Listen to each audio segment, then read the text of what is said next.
Did you know Simon Cowell, Serena Williams, Hugh Jackman, Whoopi Goldberg, and Philip Schofield all suffer with migraines? You are not alone.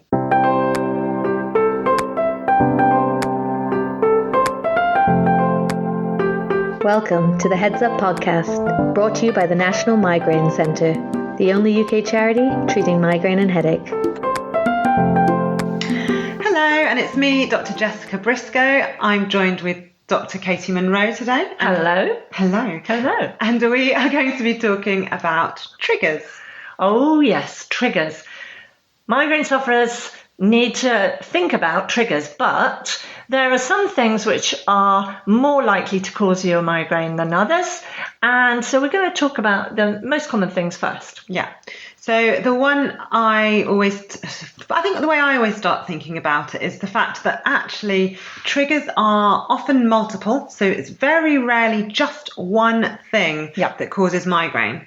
And they can vary from person to person. So one person's trigger, which is very strong, may not be a potent trigger for someone else.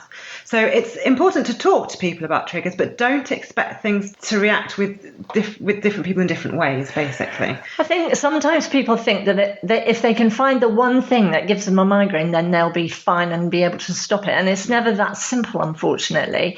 There's a thing called a threshold theory of migraine, which I sometimes talk to people about, which is basically if you have one trigger, you probably get away with it. Two triggers, you build your brain sensitivity so that it's nearer to the threshold of having an attack.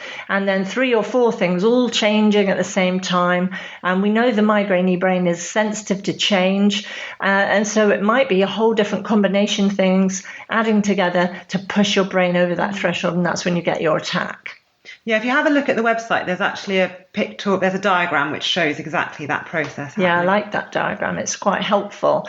I think the other thing about triggers is that they can be occurring in the 24 hours before you actually get the headache. It's not straight immediately before the pain, assuming that your migraine is a headache, which we know it isn't just a headache. Think about that whole day before your attack starts. Yeah. So what kind of things can be triggers? I tend to think of them as things that basically, the way we put it in medicine is anything that sort of causes variation to your homeostasis, which in lay terms means anything that takes you away from your normal, basically. So the first thing I tend to think about is food triggers. So not specific food triggers, which tends to be my bugbear, if I'm honest.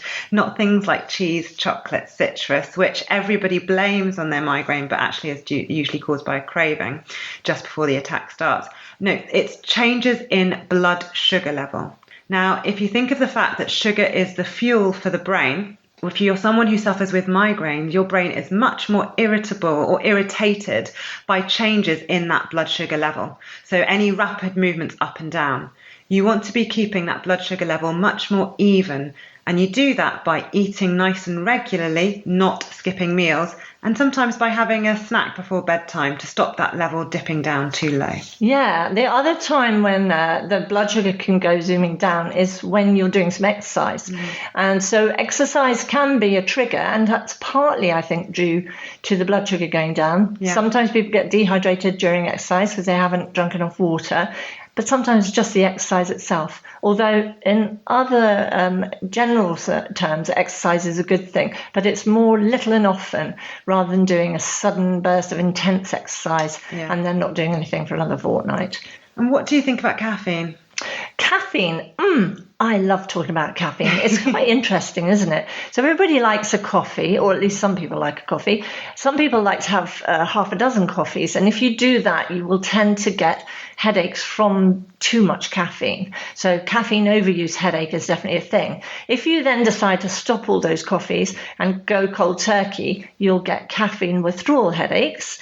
But if you just have the odd coffee now and then, you'll probably find that if you have a coffee or caffeine-containing drink at the beginning of a migraine, it can help. So I generally advise people keep your caffeine in the morning and keep it moderate, 1 coffee a day maximum. And also don't forget that tea, Red Bull, Coca-Cola, chocolate, those chocolate-covered coffee beans. Do you know those, Jess? Yes, I love them. Do you snack on them?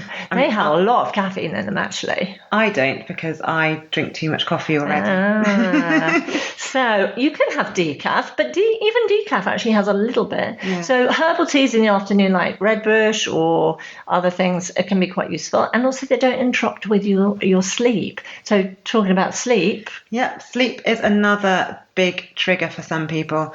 And I think we're all obsessed with how much sleep we get. And that's really important. We all should be getting 7 to 8 hours if we can. But for people with migraine, it's actually the change in routine. So it's that change again. Change is a word you'll get bored of me saying, but it's that change again that can do it. So you want to be going to bed and waking up at the same time every day where possible. Even shifts of up to an hour either way can make a difference. And that's often actually what leads to one of the many things that can lead to weekend attacks or attacks when you go on holiday. So jet lag can sort of cause that kind of problems because you're changing time zones as well. But what about my lion at the weekend? I hear you cry. I mean, I would avoid it personally. Unless you are in a period of time where you're not having too many migraines, everything else is quite stable. You might eventually be allowed to let yourself have the odd lion. I do sometimes say to people, if you really want to have a lion, and let's face it, who doesn't like a lion? Put a little snack by your bed, wake yourself up, have a little quick breakfast, and then have a little snooze after that. Do you think that works? I think that's better. It depends which one's a stronger trigger for you, though. Yeah, that's true. So sleep, there was a study, actually, that showed that probably people with a migraine brain need a little bit more sleep than the general population. So it is really important to get enough sleep. And the other thing is if you have fragmented sleep, so if you're tossing and turning, and sometimes people wake in the night several times because they have a thing called sleep apnea.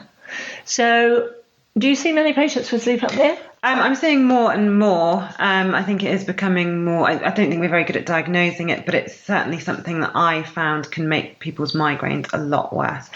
So sleep apnea is what we call when people are snoring during the night and then they're suddenly their snoring gets louder and louder and then they seem to stop breathing. And it's a thing called obstructive sleep apnea. The airway closes off, they stop breathing, their partner nudges them in the ribs and says, "Are you all right?" And then they wake up. And then you go back to sleep again and the whole cycle starts over again. The problem with it is that your oxygen levels can dip down. So if you are a big snorer or your partner says, "Do you know you stop breathing sometimes during sleep?" it's a good idea to go and see your doctor and have a chat about whether or not you need a sleep study. It does sometimes give morning headaches. I think the next one to talk about is stress. Yeah, stress and excitement. Yes, well, yeah. I think of it as emotion. That's how I tend to describe it. Yeah, emotions. So but essentially, people find that, and I think this gets blamed as a trigger by a lot of healthcare professionals and people who don't suffer with migraines will say, you must be very stressed and anxious, and that's why you're getting migraine. It's definitely true that any extreme emotion, so being very stressed, can drive migraines, and it's not often during that period of stress, but it's actually when that stress level has dropped down again. So people might have a migraine at the beginning of a stressful period, and then once the stress has gone away. And that often also accounts for weekend migraines or migraines when people have holidays as well, because they've relaxed.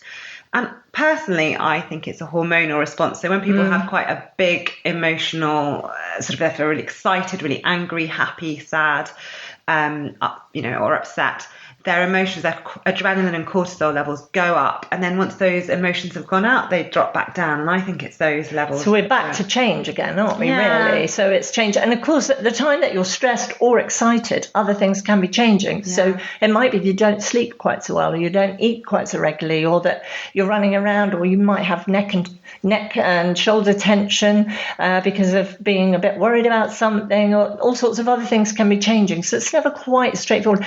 Don't you find, I think that sometimes when people have been told that it's probably just stress, it feels a bit dismissive. Yeah. But actually, it's really important to take that into account. And so, we often talk about stress reduction using techniques like mindfulness or something like that. We'll probably cover that later in another episode. Yeah, I think that's a good idea. You said about hormones. I've just realised there's so many triggers that we haven't covered.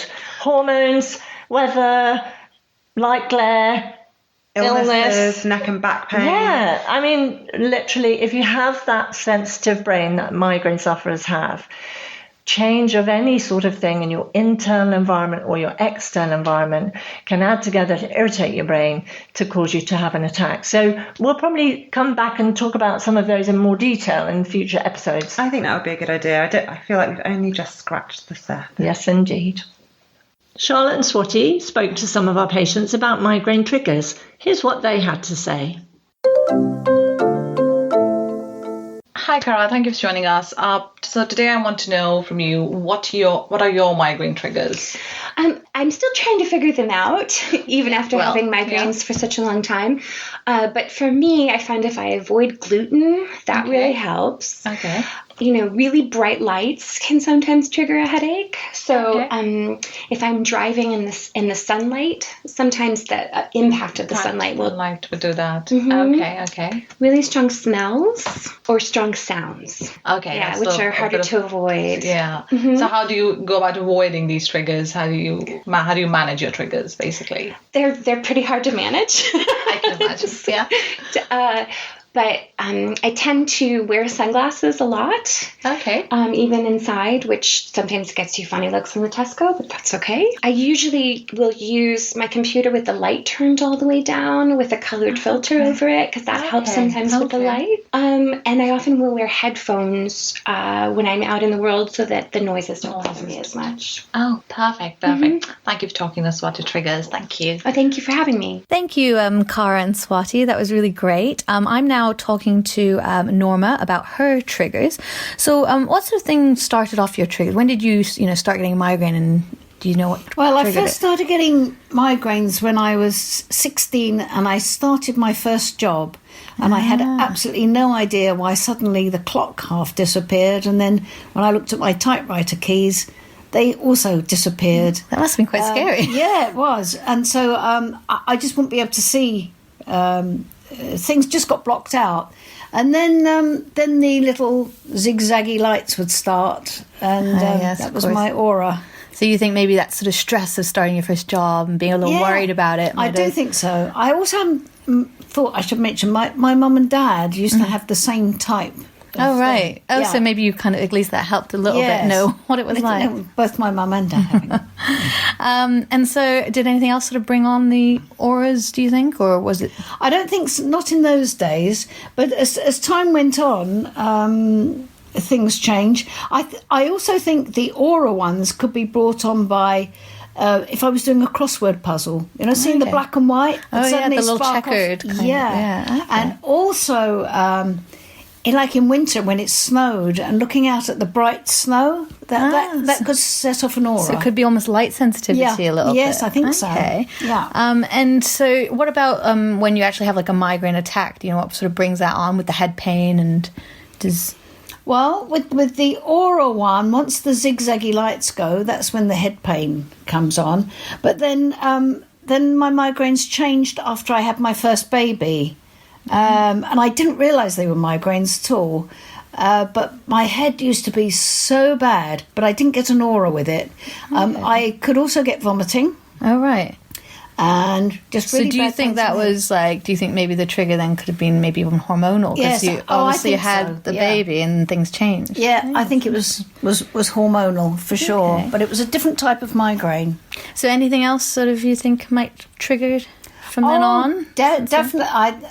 Eating. If I didn't eat, that would spark one off. Okay. And also, if I hadn't eaten and I had a glass of wine or something like that, that would when you treat yourself. Yeah, that would also spark a migraine off. Okay. And what about sort of things like smells or Do they? No, not really. I don't think ever smells had any effect on me. Has weather ever been a thing? Some people find like if it's too hot or if it's, I think when there's a storm brewing, that could start people say something about up. the pressure. Okay, Yes, interesting. Any other things that you've noticed sort of trigger? Oh, probably going on holiday. If you're flying, I might get a migraine before I was flying. Don't think I really had them during the flight. Okay. But then sometimes when you're relaxed and you're on the beach and feeling really good, and bang, on comes the migraine. Of course, yeah. When you least want it. Yes. Okay, that's been really interesting. Yeah. Thank you, Norma, for joining us. You're most welcome. Thank you very much. Thank you. That's all we have time for in this episode. The next time we'll be discussing brain scans and whether or not you need to have one. This is a topic that we get asked a lot. So join us next time for Should I Have a Brain Scan? You've been listening to the Heads Up podcast. If you want more information or have any comments, email us on info@nationalmigrainecentre.org.uk. Till next time.